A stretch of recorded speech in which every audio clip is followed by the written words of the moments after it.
filming from GenCon 2017. Here is Marco, and in this video we're gonna talk about Age of Thieves, a new game that Iris is selling here at GenCon 2017. And Haley has agreed to tell us a little bit about this game. Thank you, Haley. Yeah, Age of Thieves is a highly competitive game, and it's for the land of Hadria.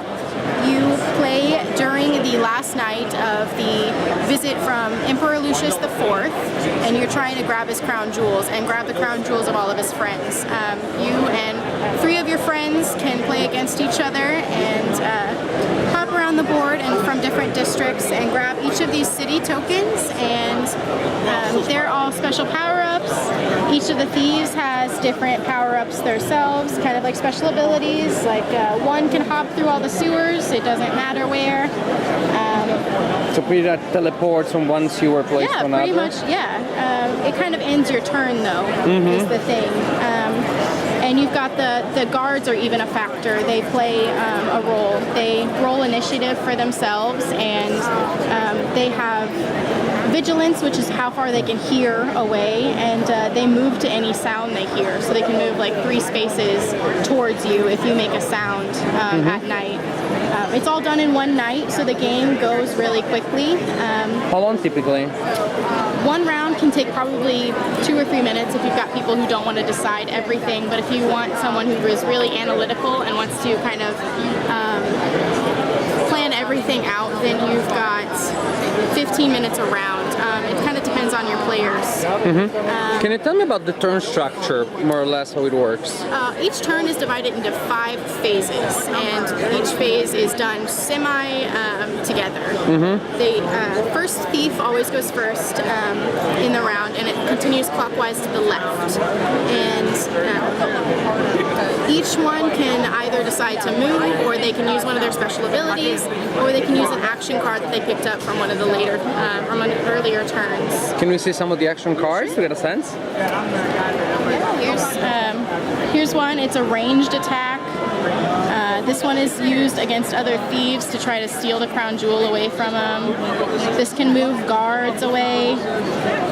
That's another stealing one. And they just keep going. There's all these visual, like really nice visual artwork on everything. These are only one use, though. You have What is this number here?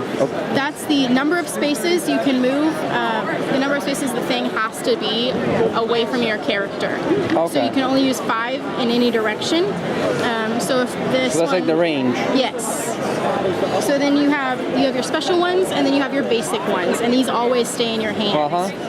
These are just your basic move and draw.